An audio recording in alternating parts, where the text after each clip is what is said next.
On behalf of the Raza Foundation and the India International Center, we welcome you this evening to the 100th session of Art Matters.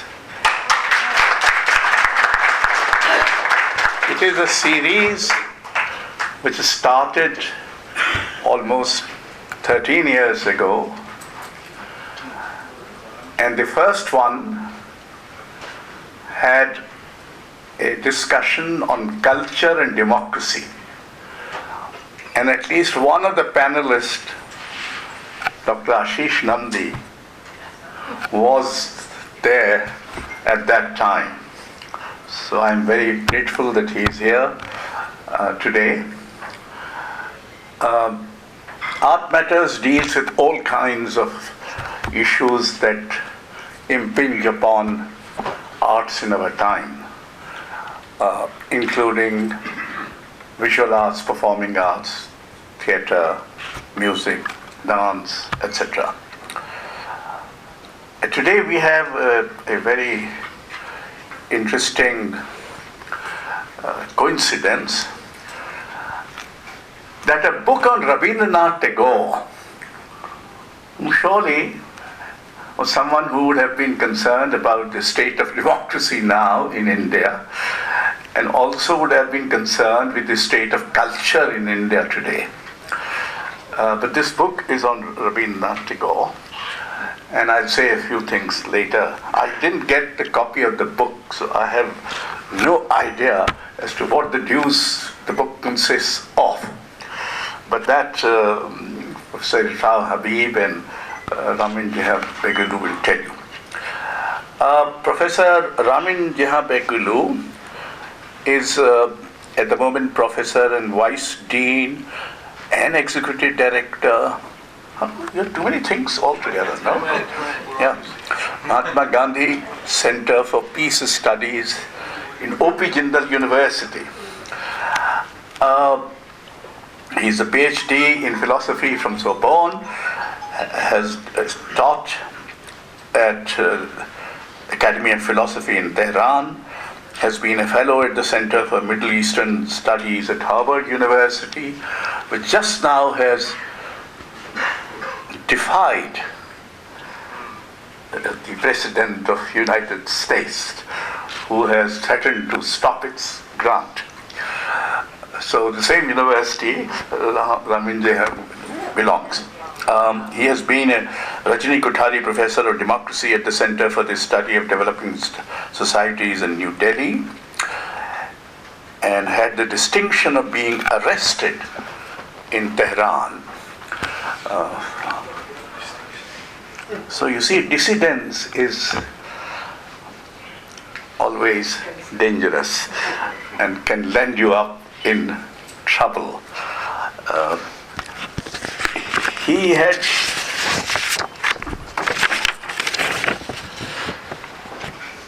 the winner of the Peace Prize from the United States Association in Spain, and he has also won the Joseph Palau y Fabre International Essay Prize.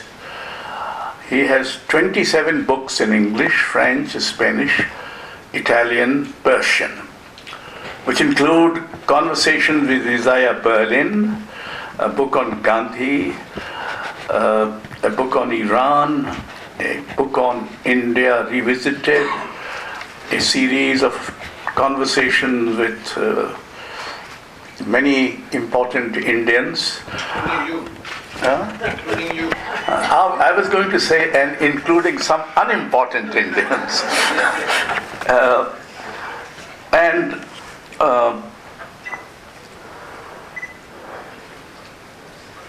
He has also recently published a book, The Decline of Civilization. And we have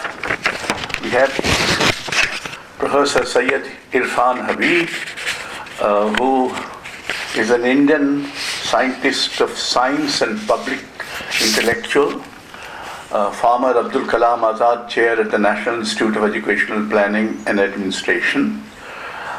He had edited a book entitled Domesticating Modern Science. You wrote it. Wrote it, okay. In which there's a kind of a cultural redefinition of modern science in colonial India. He has taught in the National Institute of Science, Technology and Development, studied NISTADS, and he held the Abdul Kalam Azad Chair at the National Institute of Educational Planning and Administrator. Now, since I didn't get a copy of the book and have no idea, I picked up an interesting episode, which is the conversation between Einstein and Tagore. It's a famous conversation, and it was incidental that there was a journalist who was present when the conversation took place. And there were two different viewpoints. Tagore was not willing to believe. Tagore was insisting that all truth and all beauty are essentially human. That is, only humans can perceive beauty, only humans can perceive truth. And obviously, Einstein had the contrary view, which is saying that he had faith in the existence of a world out there of truth independent of man. The moon was there, whether one looked at it or not, as he later famously queried. So there was a kind of a disagreement. But in 1992, the physicist Brian Josephson, a Nobel laureate, remarked, Tagore, I think, is saying that truth is a subtler concept than Einstein realized. And it is also said, Einstein said there are two different conceptions about the nature of universe. The world as a unity dependent on humanity, and the world as reality independent of the human factor. And Tagore, as reported in the New York Times, said, this world is a human world. The scientific view of it is also that of the scientific man. Therefore, the world apart from us does not exist. It is a relative world depending for its reality upon our consciousness. So this is an interesting conversation. And before we hear our two friends this evening, may I request Professor Ashish Nandi to come and release the book along with the two persons there. Please. Ashita. Come.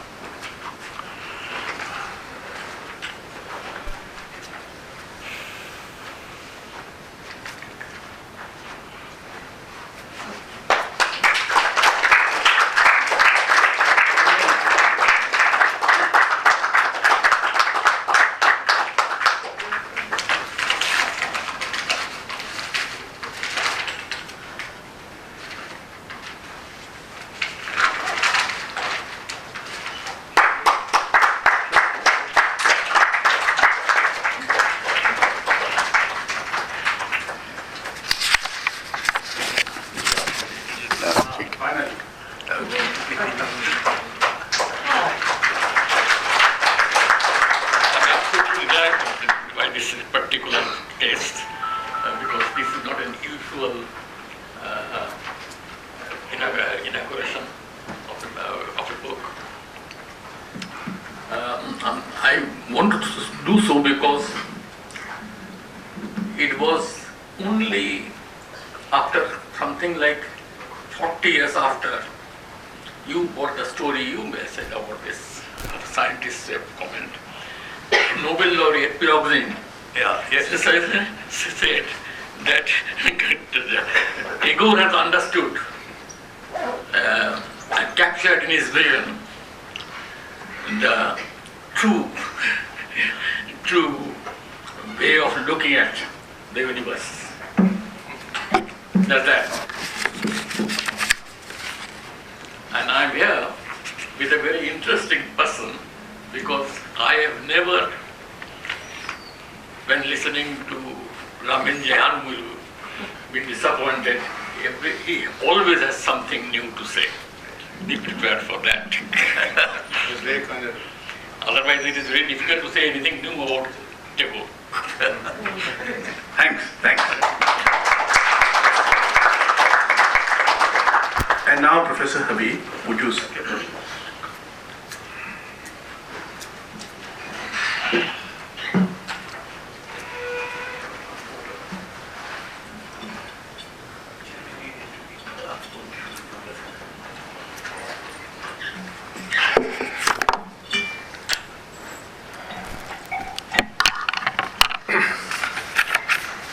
Let me begin by thanking Ramin for involving me with this project on Tagore. And when I met him first on this issue, he began by saying that Tagore is an internationalist, is a cosmopolitan mind. Why should we leave him for the Bengalis alone? Why shouldn't we get in? I said, we have done it. Now you are not even an Indian. You are an Iranian philosopher based in Toronto, visiting India once in a while. So you are a cosmopolitan mind already. But I am a grounded Indian and not Bengali. So on that count, I can be part of the project. So we got together, and thank you for that, because I have read Tagore for my nationalism book when I did it a couple of years ago, but that was a very limited reading of Tagore. This book gave me a chance to, when he told me that I have to do a foreword for it. Forewords are normally written 2 pages, 3 pages, and I was very happy. I said, okay, I will do it. Then he said, no, I want a longish one. I said, what do you mean by longish? He said, about 10,000 words. And 3 months' time. So that was little daunting, but I was happy that I will get more chance to read even more detail. So while reading Tagore, I read and I wrote about Tagore in the context of what is happening today. Because for me, Tagore is not somebody, or any history, being a student of history, I don't read history as a dead history of the past. No, I want to make all those characters alive, whether it is Bhagat Singh, about whom I worked, or Maulana Azad, or Tagore for that matter. So Tagore was somebody who should have been alive in his ideas, like Gandhi would have been alive, Nehru should have been alive. All of them are not actually physically not around, they are not even intellectually around. Their contributions are also forgotten, unfortunately. And we have done it with almost all of them, and so we have done that with Tagore as well. Now what the Bengalis do, and that is something difficult terrain I'm traveling to, I shouldn't do that, but still I can't avoid not doing it. Because in Bengal, Tagore is remembered in parts, like he is known for his Rabindra Sangeet, he is known for his paintings, he is known for some other few little things, mostly art. But very few people talk about his politics, his idea of nationalism which is there all the time with us today. You know? We were not as nationalists during freedom struggle as we are today. This is something which is amazing. And today even those are nationalists who were not nationalists then. No, this is something. No, this is we have added a group of nationalists who are actually something else in those times. They are actually the frontline nationalists today. So Tagore should have been remembered for his humanist nationalism, not for his very aggressive sort of nationalism which we see today, which is divisive, which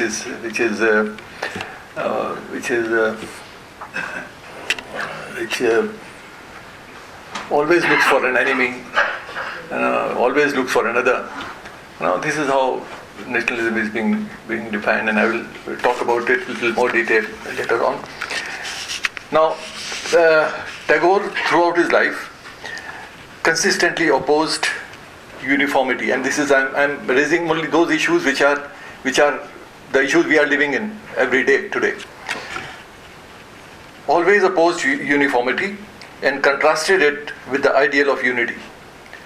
True unity, Tagore believed, was only possible but by celebrating diversity through dialogue among cultures. Now, this is something which I picked up from Ramin, and which I found relevant in today's time, because today our diversity has become our weakness actually. Our heterogeneity is our weakness. Our homogeneity is our strength. We should look alike. No, we should have one language, one religion, one culture, everything one India. So everything is one, so there is no diversity. There is no heterogeneity. That is our strength according to the present dispensation.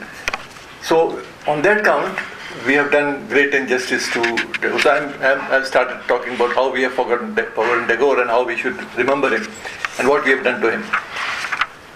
So when he talks about, like I have picked up two, three points because time is not very much.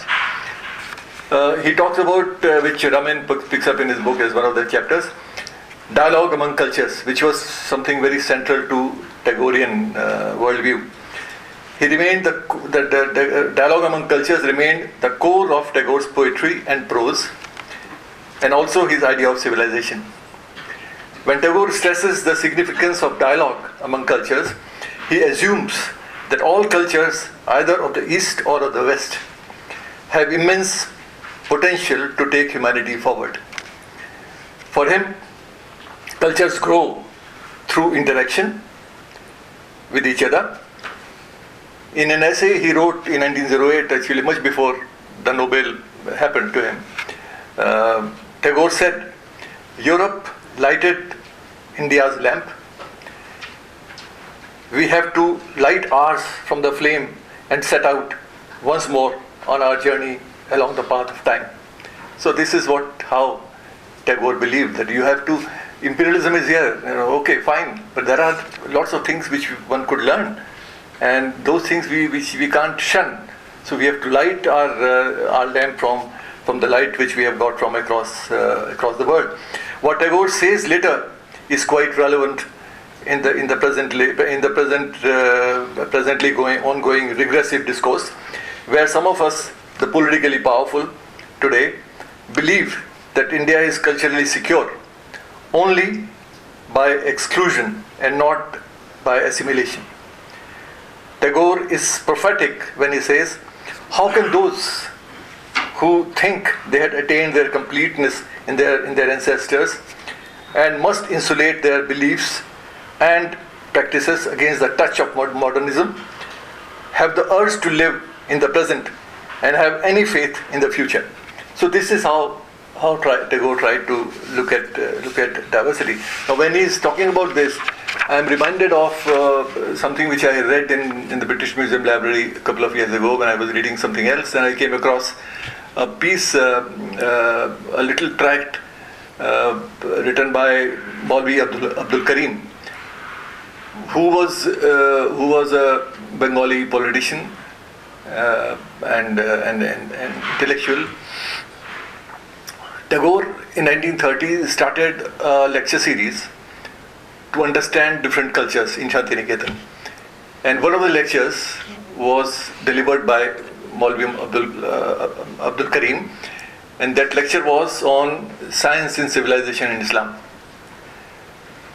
Now, lecture was fine, which I had that lecture which I have used in my work.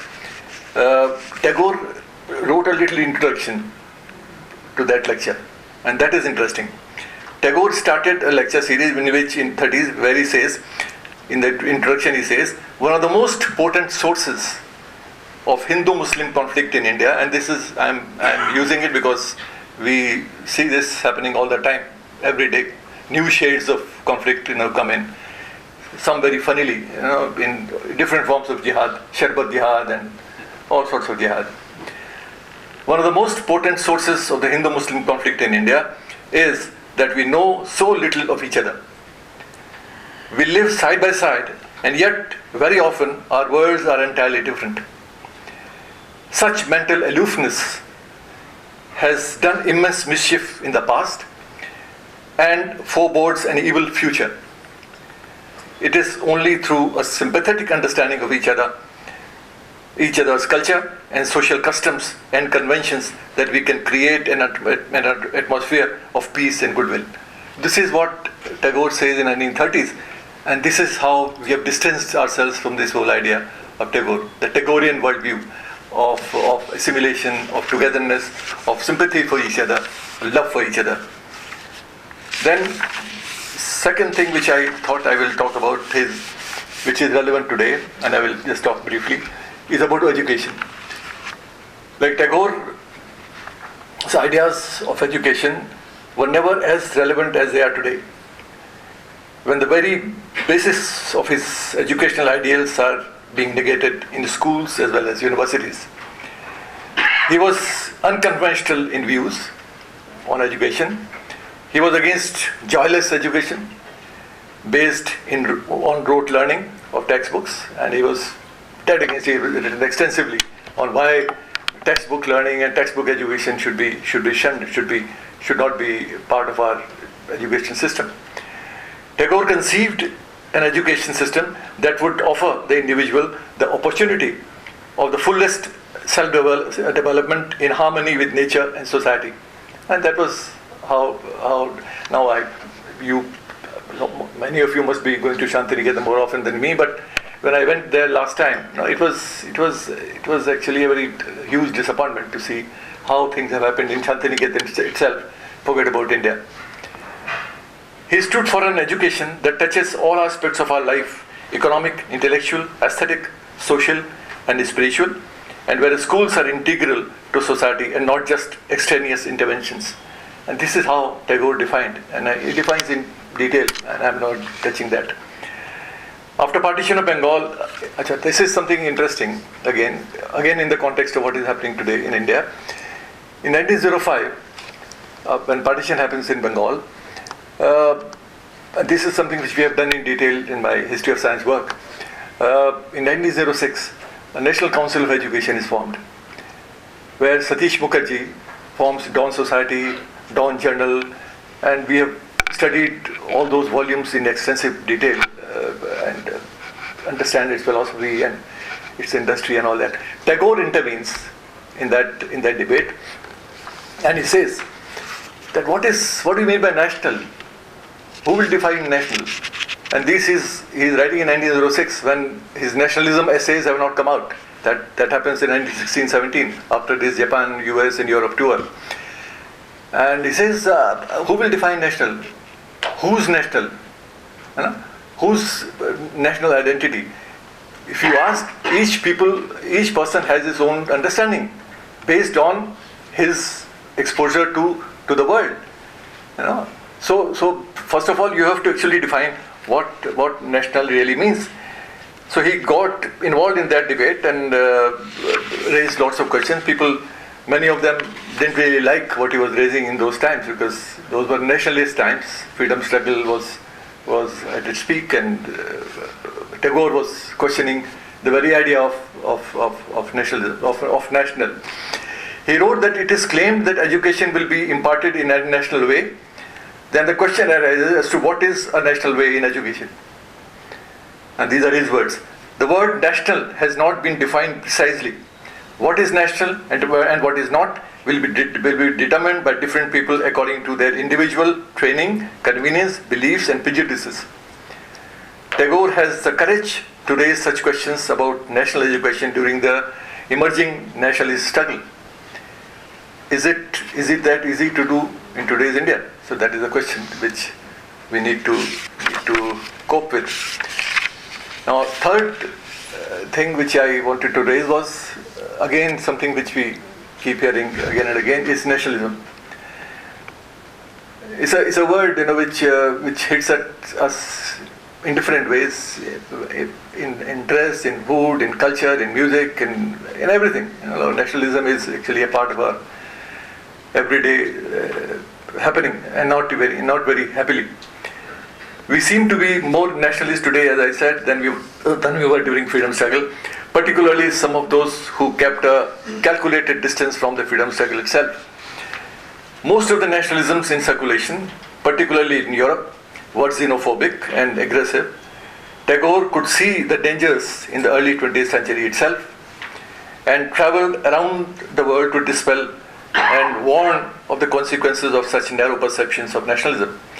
It was Tagore who dared to question it and formulate a humanist vision castigating the parochial and the bigoted. Tagore wrote, and I quote few lines, "India has never had a real sense of nationalism," he says, "even though from childhood I had been taught idolatry of the nation." Idolatry of the nation is almost better than reverence for God. This is what I have been taught, he said, and humanity.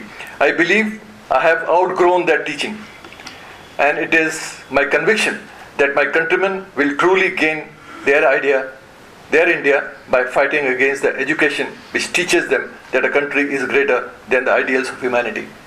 So this is something which remained central to Tagore. Humanity remained central to Tagore, whether it was nationalism, whether it was education, whether it was culture, whatever he talked about, humanity remained central to the core idea of Tagore's vision. Then Tagore actually has left behind much that can help us understand the worth of the past. And this is again something which we need to understand today, because that is what we keep talking about all the time. Like, past is more important, present has no meaning. And present has meaning only with reference to the past. And this is I'm talking as a student of history. Forget about future. When you have no understanding of the present, no care for the present, and you only want to live in the past, you don't want to understand it. You want to live in the past. And this is what we are doing. And so Tagore says, in his essay on nationalism, he continues that Europe has her past. Europe's strength therefore lies in her history. We in India must make up our minds that we cannot borrow other people's history. And he's talking in the context of nationalism. Nationalism is a European import. And that if we stifle our own, we are committing suicide. When you borrow things that do not belong to you, to your life, they only serve to crush your life. In the times when history is being rewritten, and this is what is happening today, almost at all levels, we need to be conscious that blind nationalism, we only add to our misery. Meddling with the past with a sectarian perspective will be a disaster. For Tagore, India was too vast in its area and too diverse in its races. It is many countries packed in one geographical receptacle. This is what Tagore looked at. The attempts to see India as a homogeneous entity is not just ahistorical, it is also antithetical to the very idea of India that was cherished and conceived by scholars, poets and visionaries like Tagore. And I will end by making few observations. Like Tagore was actually disenchanted with his countrymen for their lack of engagement with ideas. And this is again something which we lack today. And he says that we Indians lack, there is a lack of engagement with ideas except in politics. And he is writing in 1920s. Because 1920s is a very crucial decade, which I have dealt with in my other work. Maybe this decade of 1920s was too volatile that prompted him to make this observation. His frustration and anger with communal divide is palpable in these lines, and I quote these lines, and I will end with that. He says, "A country where only religion can unite people is doomed. A country where only religion can unite people is doomed. And the divisiveness such a country manufactures using religion is the most monstrous divisiveness of all. And this is how Tagore looked at religion, this is how Tagore looked at nationalism. So these are few things which I thought I should share with you. And I will not take more of your time because it's the star of the evening is waiting for his turn. So I should leave. Thank you. Thank you.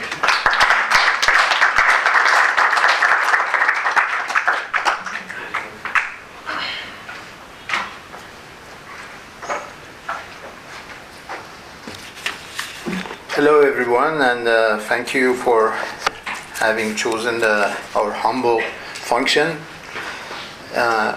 on a dignified, I would say, and decent man who was Tagore. I would like to take this opportunity to express my gratitude to Ashokji and Raza Foundation for helping to celebrate and to launch this book. Last time that they launched one of my books was 2 years ago, and it was again a book on Gandhi, and I remember Ashokji said, how many books on Gandhi you want to write? So I said, okay, this time I'm gonna write a book on another person. Actually, in between I wrote a book on Hannah Arendt and others, but anyway, in my Indian trip, I would say, it's the book on Philosophy of Rabindranath Tagore.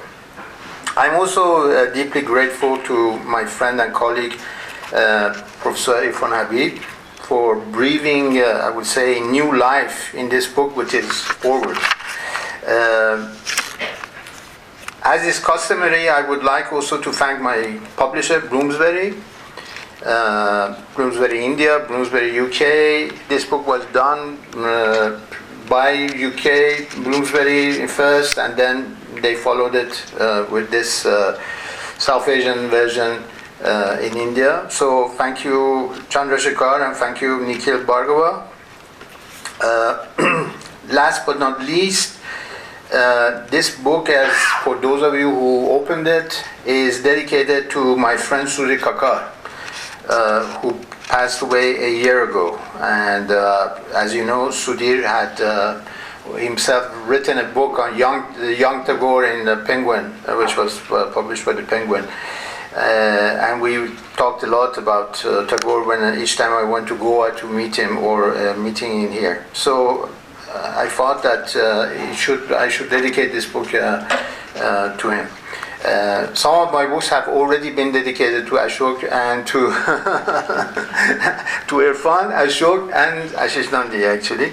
All the people who actually taught me a lot on India. Now, I have to tell you that a few words about the book. This is not my first book on Tagore. Actually, I wrote a book on Tagore in Persian 30 years ago. When I was living in Iran before I went to jail, and actually it's a period when I invited some Indians, including Ashish. He came to a conference on Edward Said, if he remembers well, and so that's the time I published a book on Tagore in Persian. Now, during the past 30 years, I also had the occasion to revisit Kolkata, Shantiniketan, to give some lectures on Tagore's philosophy and at different institutions, including IIC. I gave a lecture around 15 years ago on pluralism in Tagore at IIC. And I've been, what surprised me happily each time I read from Tagore and on Tagore was the pertinence of his ideas for our time. Several issues and topics on which he wrote, such as the toxic effect of religious fanaticism, which took me to prison actually, environmental awareness, the importance of civic education, intercultural dialogue and critique of nationalism and populism. I think they are still very much pertinent to our present time, as you know. There is no shadow of doubt that Tagore is our contemporary, and that's why my first chapter is called Tagore, our contemporary. And we should engage more with his philosophy, with his aesthetics, and with his cosmopolitanism. So I'm not saying only cosmopolitanism, I say also his aesthetics and also his philosophy. That is why, despite the fact that Bengalis take a huge pride in Tagore and feel satisfaction in having a great poet and thinker like him, I believe that Tagore is more than Bengal. Sorry to say that to Bengalis, since he belongs to all the cultures of the world. In the same way that Michelangelo actually does not belong only to Italians. Hafiz does not belong only to Iranians. Johann Sebastian Bach and Beethoven are not the exclusive possession of the Germans. Same with Tagore. That is to say, Tagore is a cosmopolitan thinker and an intercultural philosopher. That's what I try to say in this book, an intercultural philosopher. He is intercultural because he is related and involved in more than one culture. And by this I mean that he had an intercultural awareness which helped him to transcend Indian social and political constructs, which fully understanding how his own cultural norms were shaped. Tagore was not an ethnocentric poet. I don't think we can say, because if he writes in Bengali, it doesn't mean that he's an ethnocentric poet. He's not an ethnocentric philosopher. He's not an ethnocentric writer. It is true that Bengal remains at the center of his aesthetics, but it is also true that all his life he was in search of some common ground with other cultures, and we can see the product of this in Tagore's educational ideas. But there is something more important in Tagore that we do not find in the same manner in his three contemporaries, Gandhi, Ambedkar, and Aurobindo. I take the risk of saying, in the presence of my learned Indian colleagues here present, that Tagore was an outsider as a public intellectual in India. I would call him an outsider. This outsiderhood created in him an acute awareness of the world and a critical sense of resistance to all forms of political and intellectual dogmatism, including in India. In consequence, we can find in Tagore a particularly revealing relationship between a deep-seated commitment to the secular principles of humanism, and an outsiderhood as an ideal ontological position, mode of being. That's why I call it ontological. It's a mode of being for him. Outsiderhood is a mode of being, a mode of thinking, mode of being. Although some of Tagore's works now belong to the classics of modern literature and cultural studies, his mode of intellectual thinking cannot be characterized in terms of the traditional categories of right and left, or liberalism and socialism. Nor can his thinking be assimilated to postmodern or communitarian thoughts. We cannot say he's a postmodern. That's rubbish. We cannot say he's communitarian. That's again rubbish. It has nothing to do with Tagore. In this sense, the trope of outsiderhood is a prominent one in Tagore's life and works. But Tagore is an outsider who's also a border crosser. So while being an outsider, he also crosses borders. And the idea of cultural border crossing, which we can find in Tagore's writings and travelogues, should be considered not as a paradox of identity, but as indicative of a complex cosmopolitan consciousness and an intellectual outsiderhood. As such, the greatest strengths and insights of Tagore's works result from his position of outsider, which develops his critical capacities as a public intellectual. So So I'm saying many things about Tagore. He's a public intellectual, he's an outsider, he's a border crosser, all that at the same time. Tagore had a non-identitarian conception of human community, which was characterized by a plurality of cultures. So again, I would say Tagore is a pluralist. Tagore is a pluralist, he's a pluralist thinker. In this sense, Tagore's intellectual and aesthetic concerns for the world was formulated by a deep sense of belonging to humanity and a sense of responsibility to the universal public sphere. Universal public sphere, not Indian public sphere. So Tagore is far from suffering from a Panglossian idealism. Also, his critical humanism as an intellectual, as an outsider, and an intellectual who's outsider, is carefully prepared by his permanent breakout of the usual mental ghettos.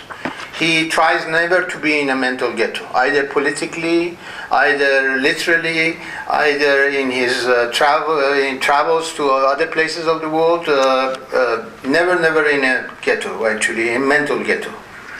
Tagore invites us to resist all forms of dehumanizing mode of thinking and institutions, which unleash enormous violence upon our world. And that is the reason why the metaphysical sensibility underlying Tagore's pluralistic and empathetic philosophy is also a strategy of resisting the violence of the modern world through the moral empowerment of the individual. So he's also, as Ashish Das said in his book, he's also a critique of modernity. We have to read Tagore in this sense, especially on his nationalism, as he says it in his book on Tagore. So let me finish by repeating what I say in the book. There is no shadow of doubt that Rabindranath Tagore was an Indian philosopher, and he was a philosopher. But his commitment to human problems made him a philosopher in the service of humanity. The vision of harmony between cultures was not a childish illusion that Tagore imposed upon himself and others. It was Tagore's invitation to mankind to come to its senses. And he still, when you read him, he still wants to bring us to our senses and common sense. So it is only right to say that this invitation was also written for our time. Thank you very much.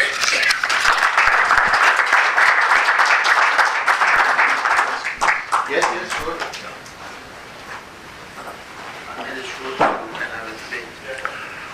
So friends, you have heard both Ramin and Professor Habib. So now if you have any questions or brief comments, you can be brief. Don't give too long an opinion. As you will see, even the two speakers have spoken rather briefly. Yes.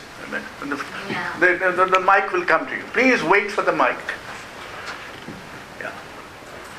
And I'd just like to ask both of you, how much of his travels to the Middle East and to Southeast Asia had influenced him and his thoughts?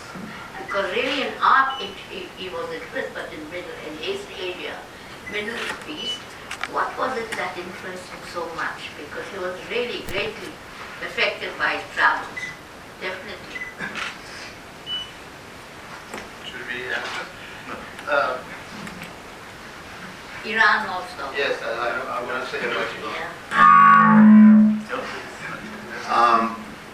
Yeah, I think that what I was talking about, the openness that Tagore, he has, as a philosopher, an open ontology, as a mode of being. So he, during his travel, when you read his travelogues, he's influenced by many of the cultures that he's visiting. He knows about these cultures. He has read about paintings or about the poets, but they are not. They're very unequal. the travelers are very unequal, and it has to do because of the politics of the time. For example, when Tagore goes to Italy, of course Italy at the time is dominated by Mussolini, and they are fascists. So he has to take his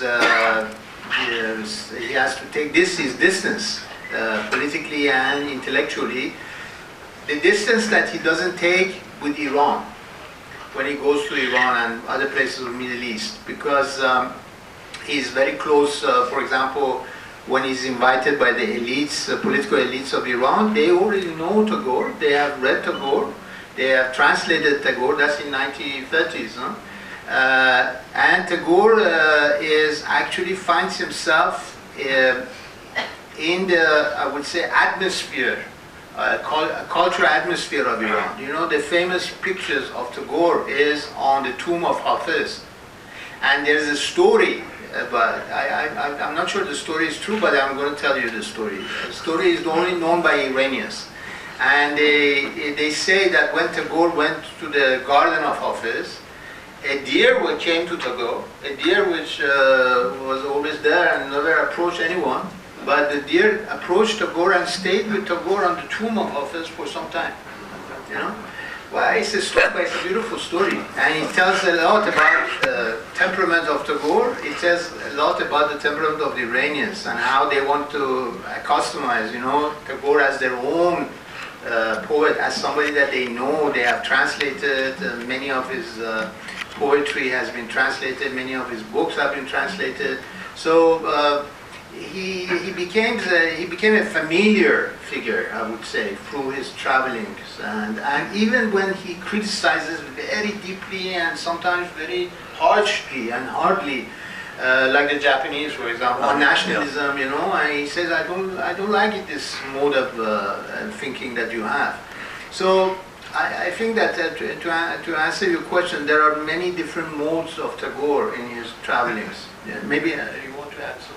No, you have said okay. Yes, please. Thank you so much.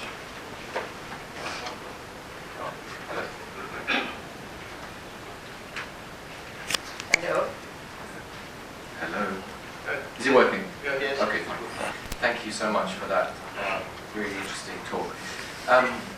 I should preface this by saying I speak as a great admirer of Tagore and have spent some time reading his work, so this is not a kind of flagrantly critical thing to say, but I'm really interested in the conceptual clarity around Tagore's thinking and pushing a bit around these particular concepts. So the first concept that came up in the introduction was democracy, and the second concept, which is very central to your book, is cosmopolitanism. So my first question is, in Nationalism 1917, Tagore writes very clearly and boldly that neither the colourless vagueness of cosmopolitanism nor the fierce self-idolatry of nationalism are the future of humankind. So does that count much? Does it matter that he sort of disavowed cosmopolitanism? What do you think he meant by it? And what do you mean by that term? And the second one is democracy. Democracy is a very absent concept in Tagore's writings. What does he mean? What do we mean when we say Tagore was a democrat, or how might he approach democracy? Of course, I fully understand your line about pluralism, but pluralism is not necessarily democratic. Yeah, that's a very good point. Actually, when I talk about pluralism, I go in the direction of Isaiah Berlin, you know, because I worked with him, I did a book with him, I was very much influenced on him. And Isaiah Berlin, when he brings out the Herderian idea of pluralism, which is empathy, Einfühlung. And in Tagore is the same thing, you know, I mean, in Tagore you have Einfühlung, you have empathy. So it's the form of pluralism that he's talking about is not like Michael Walzer, or I don't know, theorist, political theorist. He's thinking in terms of how you can empathize, how can you have empathy for another culture while you're coming from the Indian culture. And he actually does it in the best way of the term. Now, why is he inclined towards empathetic pluralism? Because of his definition of civilization, which is always a process. First of all, it's an ethical process, which is very, very important. Civilization for Tagore is not a political process; it's an ethical process. But it's a process which goes on, and it's non-stop, and it helps actually the self-realization of the individual, which is very, very important. Now I will add something that you didn't say, but because it's time to talk about it, and that's the difference between Gandhi and Tagore, especially in the dialogues they have. You know, Tagore also talks about Swaraj, but for him Swaraj is very individualized. Unlike Gandhi, you know, for Gandhi, Swaraj is much more national, much more about multiplicity, about multiculturality. For Tagore, it's purely individual. So self-realization of the individual, and he does it for himself, but he also actually creates the institutions that might create this individual Swaraj. So I think that we have to be very careful. Of course, he doesn't talk about democracy. Why should he talk about democracy? First of all, Tagore, he's not very much influenced by the ancient Greeks, you know. So if he was influenced very much by the ancient Greeks, he would have brought in a lot of Aristotle, a lot of Plato, and he would have talked about democracy in the sense that we usually talk about democracy by going back to the Greeks. He is not influenced by the Greeks, you know, not at all. And so I think that he prefers to talk about plurality rather than talking about democracy, because once again, democracy, if he talks about democracy, it takes him immediately to eventful, I would say, things which are happening, eventful politics, everyday politics. Especially at the time that he's writing all these, you know, in this, let's say, first half of the 20th century. So I think that it's his choice not to talk about democracy, which is not interesting for him. What about cosmopolitanism?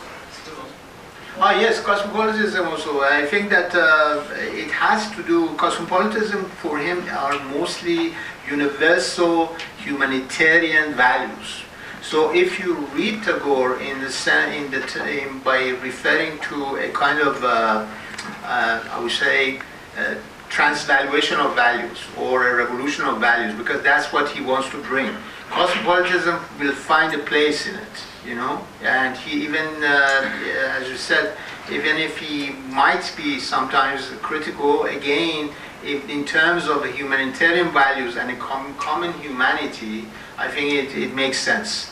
So cosmopolitanism for Tagorean cosmopolitanism for me is a common humanity, is our shared values of human beings, you know. And this is actually what we find in all the other aspects of Tagore. His educational ideas are take us actually towards shared values of humanity and humanity. From the very beginning until the end, he's always thinking of education as education not of Indians only, not of Easterners only, not of only Westerners, but of humanity in general. Of humanity in general. So that's why I think that we have to always read his cosmopolitanism with the idea of this common humanity, which is always in the terms of values. Yes. Sorry, do it. No, what Ramin just said. I just want to add to what he has said, because when you look at Tagore, you know, particularly the whole idea of Shantiniketan, you know, the whole idea was so cosmopolitan. You know, he says again and again that he wants people to come to Shantiniketan not only from India alone, different parts of India, but different parts of the world. So because he conceived Shantiniketan as a cosmopolitan world, little world of the cosmopolitan character. So he emphasizes that again and again in his writings, in his speeches, in his travels. So the sentiment of humanism and cosmopolitanism is visible, palpable everywhere in his writings. Can I just have a one-sentence response? Yes. My question really is about the methodology of intellectual history. Please speak to the mic. My question is really about the methodology of intellectual history. If we're using a concept which a thinker from the past has quite explicitly critiqued, isn't it incumbent upon us to understand what he was driving at by saying that, rather than just using the term and saying, oh, well, he must have meant something like humanity or an interest in other cultures. I think he was driving at something deeper, which was the rootedness, actually, that Tagore found in local cultures. That was the important thing that he was driving at. You're absolutely right, actually, but I think that I can add something to it, and that's the concept of universality. I think that Tagore, in this sense, as a literary character, he goes in the direction of Goethe and Weltliteratur, world literature. He believes in world literature, he believes in Weltliteratur, and he believes in universality of letters and poetry and arts. Okay, so that I think it solves your complexity and the problem that you're putting forward, which is very, it makes sense actually. We need to talk about it, but I think that the idea of universality is very present in Tagore, very much so. Just a minute, there's a gentleman waiting for a long time, so stopped. Yes. To the second speaker, you described Tagore in many terms like public intellectual, cosmopolitan. In between you also use the word border crosser. Yes. Border crosser is a term normally used for trespassers who cross the border illegally. But here I understand border crosser means ideas, who's taking the ideas from one place to other. Don't you think some other terms would have been better fitting than this border crosser? No. I did it consciously because first of all you learn a lot by trespassing. Secondly, borders crosses during the Second World War and many wars in Europe, like in between France and Spain, they actually they crossed refugees and they crossed many people. It's a very dignified, I think, and noble character of doing things, because somehow you are attaching cultures to each other and you are in between, and you are taking something from one culture, be it could be anything, and you're taking it to the other culture. So the other culture is actually learning about the otherness of the other. I call it the otherness of the other. It is learning about the elements of that culture, but you need to have, in the sense of the Enlightenment, European Enlightenment, you need to have animators. And Tagore is an animator of ideas, the French, they call it animateur des idées. Like Voltaire was an animateur des idées, Montesquieu was an animateur des idées when he wrote the Persian letters. Tagore is the same thing. And so border crossing is to be an animator of ideas, like we are doing it actually. So many Indians here present, I myself in my life have done so.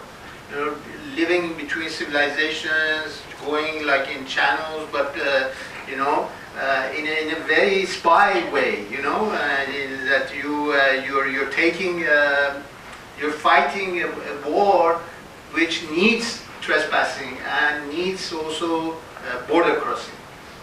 So border crossing is a very noble idea, and it's a very noble profession, I would say. Yes, just a minute. Just a minute. Let the mic come to you. No, mic come to you. Sir, given this background of cosmopolitanism, transnationalism, etc., how much of an important part did music form in Tagore's life? And did he try to achieve this cosmopolitanism through his music by setting all his works to a Western score? Because that is actually what we know of generations of Bengalis who would be, accepting, imbibing. In the evening in Calcutta, you will just keep hearing sounds of teachers teaching. So how much of a part of it did this firm in his life. And very early on in your lecture, you said that a lot of Tagore else has been not so, has been sort of rejected or not analyzed or worked upon, but the music lives on. So I just like to, it's actually not a query, it's just to get your views on that. No, I'm not an expert on music at all. No, I hardly know anything, but while I was reading Tagore, I just came across an anecdote which speaks about something about Rabindranath Sangeet. Yes. Nitin Bose, I don't know if you are familiar with the director Nitin Bose, who made Ganga Jamuna in Hindi, but made lots of films in Bangla. He decided to make a film where he wanted a young K.L. Sehgal who had just gone to Calcutta to try his luck in the film industry. And so Nitin Bose wanted him to sing Rabindranath Sangeet in one of his films. So he asked Tagore, is it possible for an outsider, a non-Bengali, a Kashmiri, a Punjabi, to come and sing Rabindranath Sangeet? He said, you have to bring him to Shantiniketan. I will test him out. So Nitin Bose took him to Shantiniketan, and K.L. Sehgal sang Rabindranath Sangeet in front of Tagore, and Tagore was so moved by his singing, and he said later on that I am surprised the way he has sung. I can say that he has sung better than me. I can't sing my own the way he has done. So this is how how honest or serious Rabindranath Tagore was about his music, about his poetry, who should sing and how it should be sung. He tested him out. That's all laid out because it's a scope.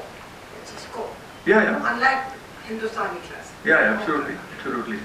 And this K.L. Sehgal is the first non-Bengali to sing Rabindranath Sangeet in a film, a Bengali film. Later on, maybe some others must have sung, but he was the first one. I would just add something which I really believe in, and it's not. It doesn't have to do with only Tagore, but also with Western musicians. And I think that we have this tendency most of the time of separating arts from each other. For example, you just wanted to talk about music. Music, I don't think you cannot separate music from poetry. And the same, you cannot differentiate between music and painting or visual arts. And the idea that I have behind and I wrote actually this in one of the chapters in this book, in this poem of Hodelin, when he's talking about dwelling on earth, he said poetically dwelling on earth, which is actually taken by Heidegger as a philosopher and talked about. Music for Tagore is a manner of dwelling on earth, actually. We have to see it this way. He's not doing it like a fanfare music, music is not separate from his poetry. Music is not separate from his novels. It's part of it, and it's manner of dwelling on earth. But this is, instead of like Hodelin saying poetically dwelling on earth, he's saying musically dwelling on earth. These are all manners for people to dwell on earth. Anybody else? I just wanted to say one thing. Say two things. I think Tagore, when he was being intellectual, he was being ruled by the mind. The mind was working on his heart. And he was being creative when his heart was working on his mind. Well, So that is why today people are neither using their heart nor their minds. They're stopping creating.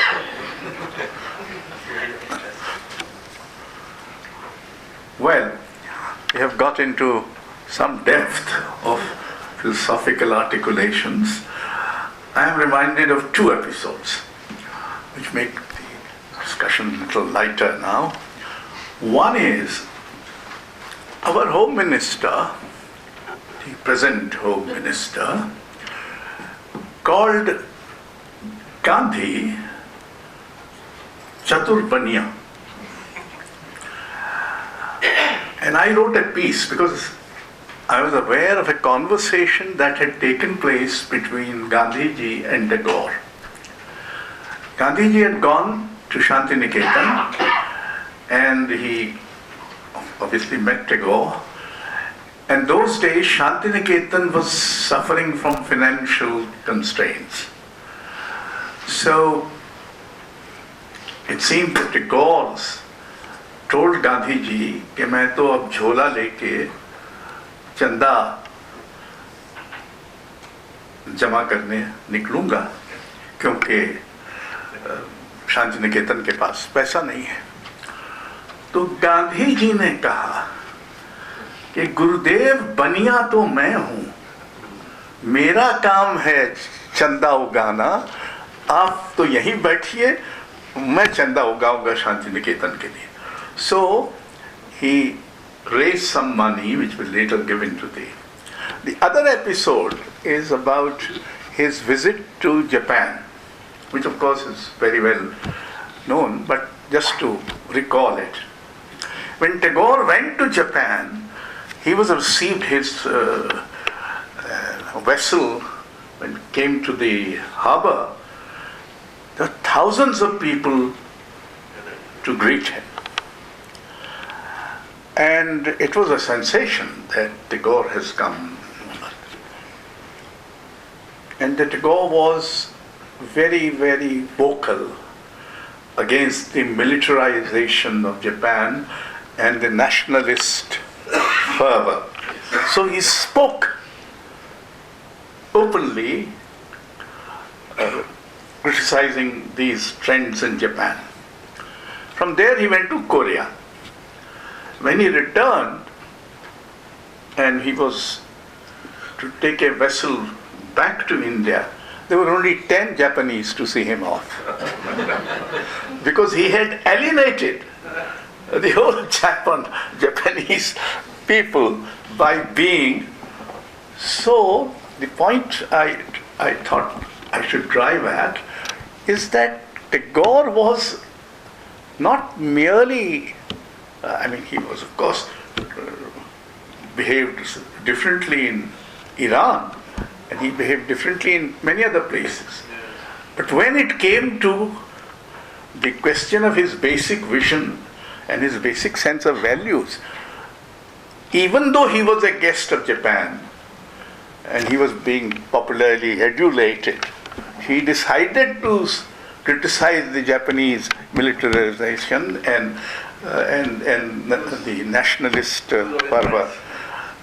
That requires some courage. And the third point, people do not know that Kabir entered the world through Tagore. He translated 100 poems of Kabir and published them in a book in London. I think it was 1 year after his Nobel, which must be 1914. Till then, the West did not know about Kabir at all. Not only that it has not been translated into English, it was not translated in French, Czech, German, etc., Polish, etc. That translation made a huge impact. And the first French translation, the first German translation, the first Polish translations are all from Tagore's translation. But there is another interesting, there was an American poet, Robert Bly, who was who brought the Spanish poetry into English translation, Robert Bly. And he started with a journal which used to be called 20th century, 21st century. Robert Bly published a book, the Kabir book. And way back in 1974, 75 in Bhopal, I came to know about it. So I wrote a letter to Beacon Press. Those days, one could not buy anything because we couldn't send any money. Even now you can't send. So I wrote a letter saying, I have heard about this book. I'm very interested. I'm interested in Robert Bly, and I'm interested in Kabir. So can I get a copy? And if I ever come to the States, I'll pay you back. I got a copy. Now, it has 40 poems, which are redoing of Rabindranath's translation. Rabindranath, of course, used to write English, which is at least in poetry and all, whenever, which was very Georgian or very Victorian. And Robert Bly thought that this is not. So he retouched 40 of those poems, and that was how it was published. So Kabir's entry into the world is very much due to Rabindranath.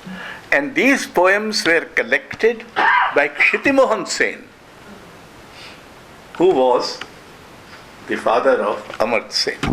But he had gone around at the behest of Grandfather or Papa? grandfather, maybe, yeah, whatever. So, and he went around collecting.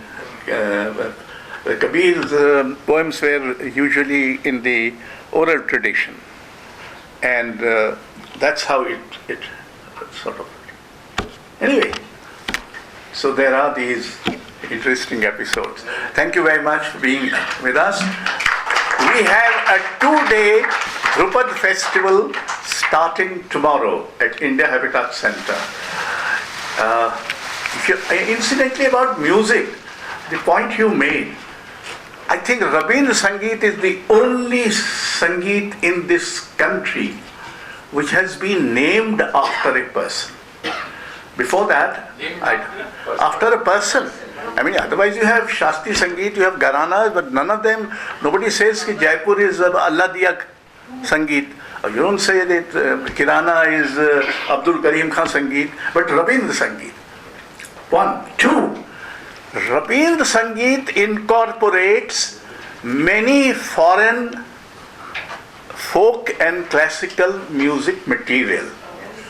It is not merely Hindustani classical or Hindustani folk or the more spontaneous indigenous expressions. It also incorporates.